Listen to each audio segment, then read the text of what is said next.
Hi everyone, in today's video, I am super excited because I have my daughter Katie here and we are going to learn how to turn some flowers from Trader Joe's into a beautiful arrangement. And this is twice the number of flowers that you would need because she bought double, so she can show me what to do and then I will try and do it myself. Now, Katie is a florist. She has been a floral designer in LA for 2 years. And then when she moved to Nashville, she started her own business called Casey Floral Company. And she does weekly arrangements and she's done a couple of weddings, but she's not jumping into the event planning yet because she is still a college student. So if you need a bouquet for something special occasion or an arrangement, definitely look her up. She's on Instagram and I will put the Instagram link down here. Okay. All right, Katie, so why don't you tell me what we purchased or what you purchased? All right. So first we have pennycress, also known as lepidum. There's a green for both of us. Then we have purple spray roses. We have a little bit of white filler. And then as our focal flower, pink peonies. Ooh, my favorite. My peonies got decimated in the rain. Oh, that's so sad. Yes, I decided I didn't want to cut them all. I wanted to leave some on the bushes because it was so pretty. And then we had a really hard rain and it just pretty much ruined them all. So I should have cut them and brought them inside so I could have enjoyed them. But okay, so tell me, so when you're building a bouquet or an arrangement, what are you thinking of as far as, so you obviously need something green. I usually do some sort of greenery, then I do some sort of filler for bulk, which is, in this case, the white, Okay. for volume's sake. Then I do a smaller flower to add color, but also some texture. So that would be the spray roses because the blooms are a bit smaller. And then I'll do a bigger focal, usually just one kind of focal. And that'll either be like a full-size rose or a peony or daisies or something that takes up more space in the arrangement. Okay. Good to know. All right. So I guess we need to just go ahead and open these, huh? Yep. You can keep some of the bands if you want. Whoops. We don't need to keep all of them. Oh no, they're here. What was I going to say? The peonies you'll need to cut open probably. And the filler.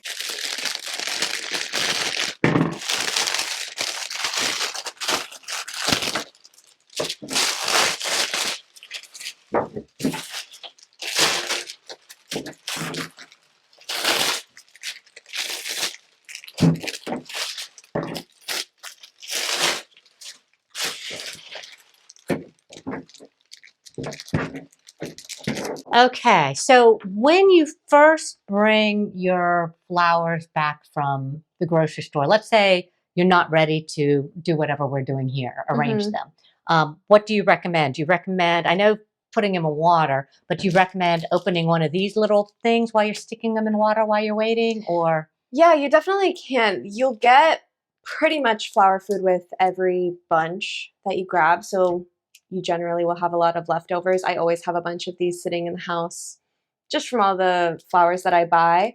So you can pop one of these into the bottom of your bucket of water, like the bucket we initially had them in.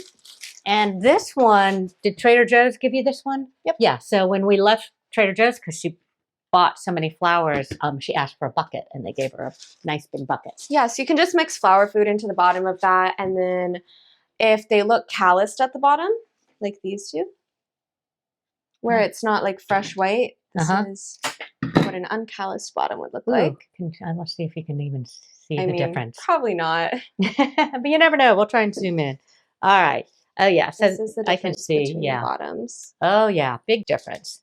Okay. So you can give them a fresh cut and they'll absorb the water better and they'll drink up more versus if they're calloused, it kind of prevents them from drinking as much. So if you have the time to recut the bottoms before you stick them in the bucket, that's the best option. Okay. Now we will process, which is taking off all the leaves and separating the stems. And it's best to do this before you start arranging. It'll make it so much easier in the long run. So okay. I just kind of grab them by the top and then take the leaves. How, like all of the leaves? Generally, yes. Okay. Tulips, sometimes I'll leave on a couple leaves at the top, but for the most part, I strip everything. That's something I've never done. That's why my water gets all nasty. I mean, I try and keep the water out of the leaves out of the water, but you know, it gets kind of crowded with all the leaves at the top of my vase, aka vessels. They call these vessels, not vases or vases. Is that correct? Like, what would you do on this one? I would cut that off. Okay. It's not beautiful. Ah, I only keep the parts I want to look at.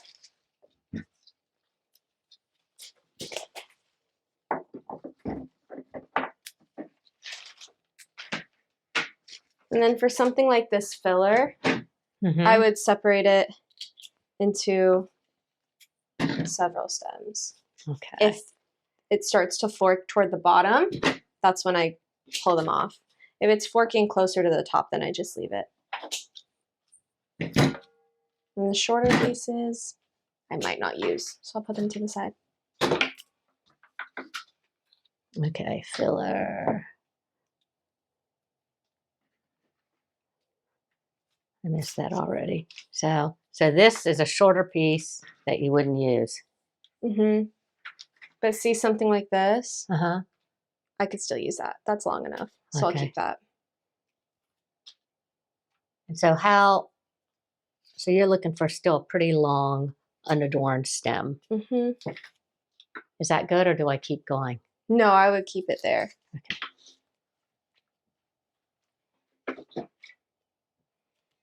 Or if they're broken at the bottom, like this one, it's probably going to be too short, so I'll put it to the side. You can always stick those in bud vases later.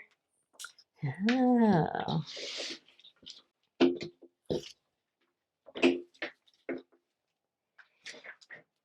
I didn't really get any. Oh, this one's broken.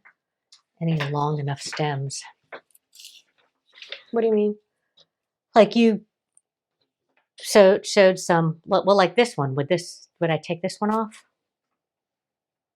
Yeah. And would this is still a too short stem? Probably. Okay. I mean, a lot of the ones you take off end up too short. Yeah, not being used. Oh, I see. But this one. You would just break in half. And then for something like pennycress, I would take off these leaves.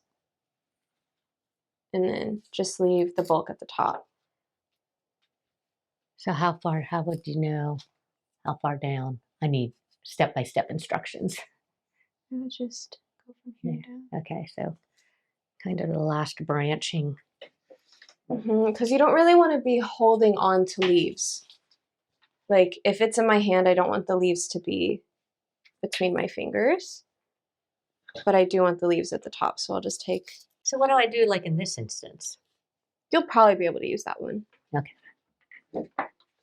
And then I go through, and because I broke it. You can still use it in a bud vase. Okay. The ones that I pulled, I'll give them a clean cut, because they'll be easier to use later. So I always tell this story. So my daughter has heard this before. But, about 20, 25 years ago, I was visiting my mom in Thailand, and she was hosting a huge party with the mayor and all kinds of people in her yard in Thailand. And she asked me or set me at the table to arrange flowers. Well, then she walked by after I'd finished my first arrangement and then called me away and sent me to do something else because my arrangements were so bad. I didn't remember that story. That's terrible. Okay, so this one, so I cut this one, or do I cut? Yeah, I would cut the one that could most likely work independently. Okay. This is very, like nerve-wracking. All right, so that's that. And then oh, you've done your peonies already? I have. You can grab them from the top and just, because their stem is pretty strong.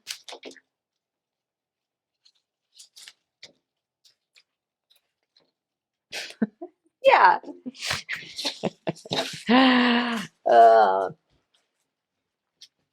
So Katie was a florist in LA, like I said, and I really had not seen her work except for, finished arrangements that she would post on Instagram. But she did her first wedding here last month, and she actually did it here. What about these little buds? Do I take these off? Because I had rented a refrigerated trailer to put all the flowers until the day of the wedding because she had to start so many days early. Oh, she did them all. And I was so impressed. The arrangements, everything was so amazing. It was like 4 days nonstop putting together all the table arrangements. It was a pretty generous wedding budget. I mean, I wouldn't say it wasn't like the hugest wedding, but it was a, pretty generous flower budget, I thought. And anyway, it was really fun to watch her at work in her element. All right, are we ready to start? Okay. I almost always start with my green. And what I do, this is my personal strategy. I was not trained like this, but I just found this works the best. I kind of make my hand into a claw and I start weaving them throughout. So I'll put it like through my fingers and crisscross them. So they're all pointing out and I create kind of a nest.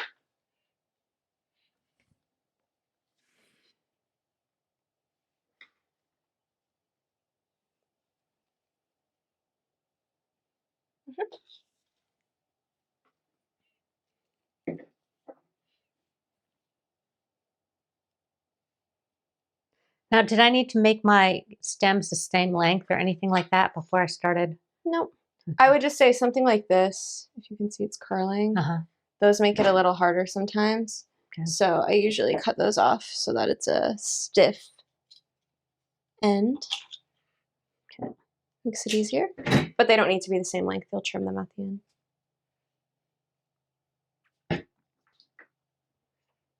Just kind of go around filling the gaps so it starts to make a bit of a circle.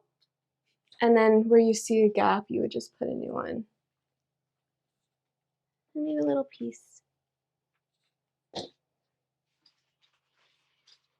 Okay. I've got a half circle. She's got a full circle. So maybe just take one that's in the middle like this and put it through the side. Oh, yeah. And then even though I have some going through my fingers, I do put them all in through the first finger and the thumb. So if I let go with all my other fingers, I could hold it with just my thumb and pointer finger. That's not what I did. All right. I weave it through my other fingers for stability, but so I usually start one leaning into my thumb. And then I usually put one on the opposite side through there. Okay.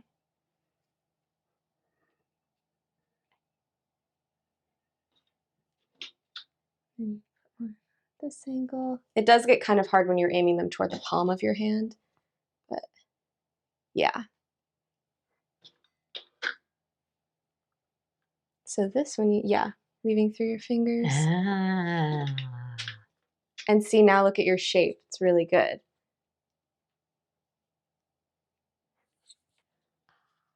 I would add one more maybe on this side.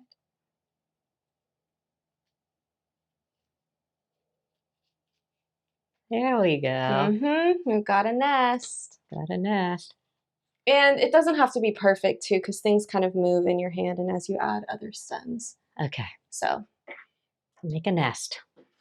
Then I'll add my bulk filler next. Okay, same strategy, filling in gaps, trying to just build up some volume. But you want to have everything intersecting in the middle because that's what holds it in place, is the crisscross.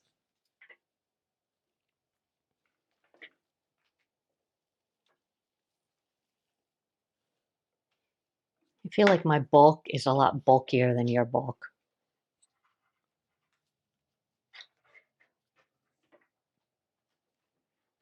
Sometimes you get one stem that's really full. And yeah, that just happens, but it'll even out as you add stuff in. I will put one.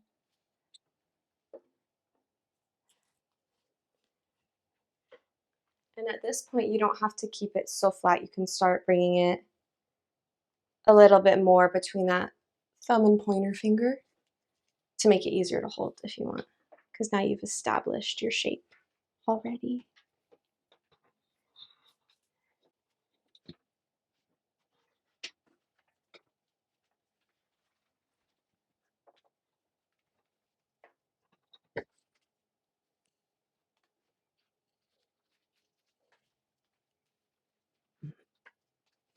You can also pull from the bottom too if there's one that needs to be shorter.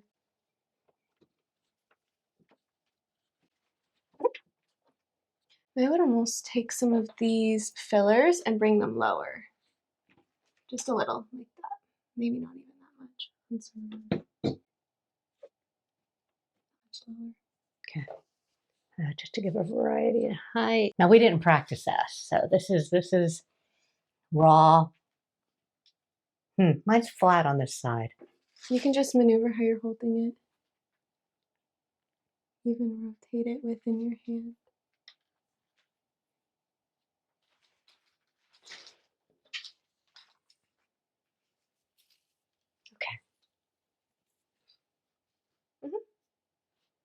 I think these could still be pulled down shorter. Okay.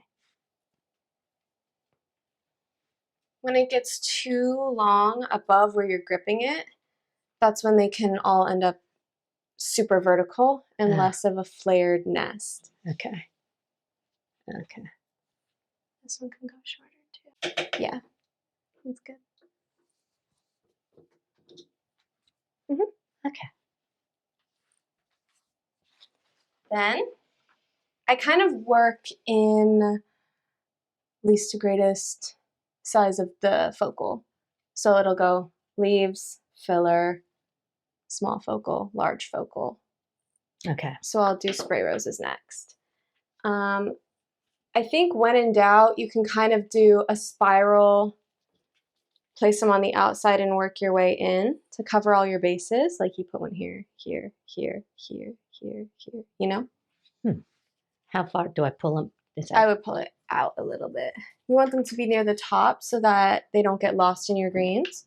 And then also strategy I always use to help poke it through the nest is I twist it so that the stem can reach through the other side, and then just makes it a little easier.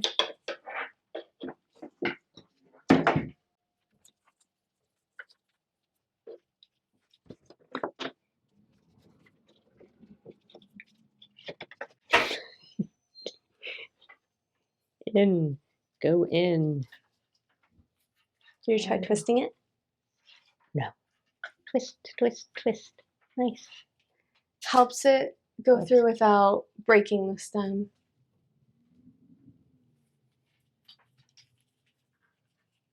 Also, if your roses have thorns on them, you should cut off the thorns when you take off the leaves. Oh yeah, that could be These painful. don't have thorns on them, so they're fine. But yeah, you don't want to be sliding it through your hands and then realize there's a thorn on there.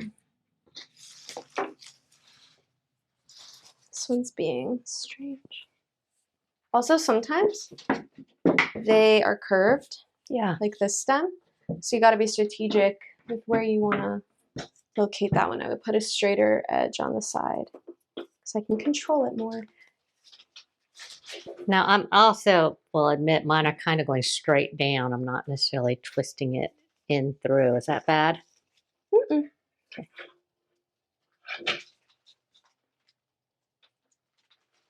Okay. Well, I can see why she's the florist. The difference between ours is I think I'm holding this looser and putting them in at a steeper angle so it flares as opposed to being more vertical.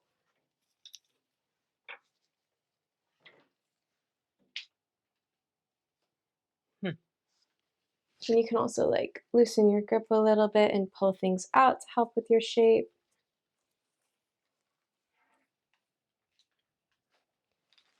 Okay. All right, then we add our focals. So flowers, a lot of times, especially things like roses, will grow out in nature in groups of 3. So a lot of times if you want to put your focals in little triads, that can be kind of nice. And I always make the focal slightly taller so that when it blooms, it's the main focus, if you can see the height difference of the peony. We'll do a little peony cluster almost.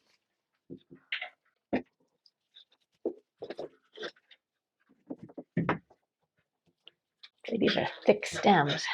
They are.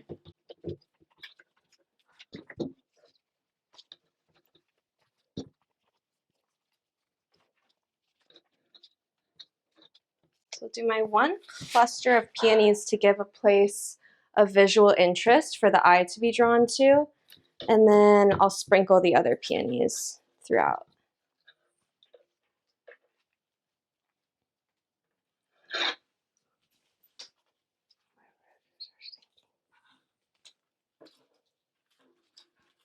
You also don't have to be married to any of the shape. Like I just moved one of my spray roses to help with shaping.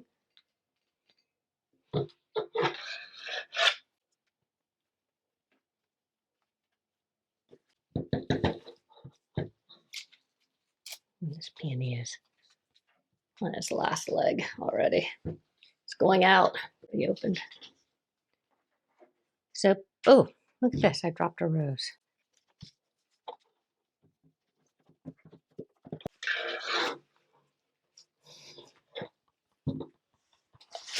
I didn't mean to snort. It looks great. I would maybe put your peony like in the middle more To support it.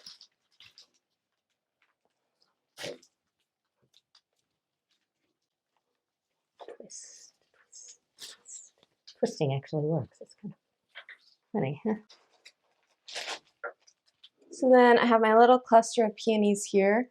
So when someone looks at the bouquet, especially once they all bloom, that'll be the interest, but then I have other ones sprinkled elsewhere so that you want to look at the whole thing. And I'll bring them a little higher.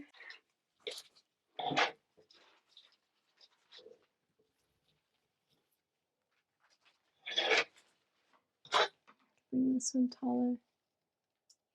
You can also angle it inward to support it because it's curving. Oh, so you don't want it curving out over the vase? You totally can. I feel like I've got a hole in the center. Yeah, you could take this. Can I take that one? You can take any of them. Yay. Okay. Right, now is when you want to cut them all to be the same height. This will depend on your vase. You want them to start fanning out. You want the area that you're gripping to be your water level pretty much. And then you want this to be about where the vase is, so all the blooms are above the edge of the vase. So I would cut this probably here. The notion of 45-degree angles is helpful. It creates more surface area for them to drink up the water. But sometimes, like if you're doing a bridal bouquet, for example, you want it to be really clean. And so you'll cut them all exactly horizontal. But for at home, you can definitely angle it. Now they're all cut. I'll just go right in here. Pretty. All right, so we didn't have 2 big vases. I always loosen them up when I get them in the vase. So So for yours, do I have permission to cut? please cut. Take a rubber band, slide it over one of the sturdier stems, wrap it, slide it back over a sturdy stem, Usually I do 2, just for safety, in case one snaps.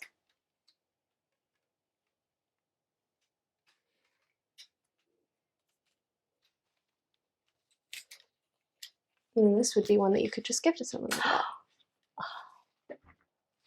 Well, that was so exciting. Thank you, Katie, for You're being so here welcome. today.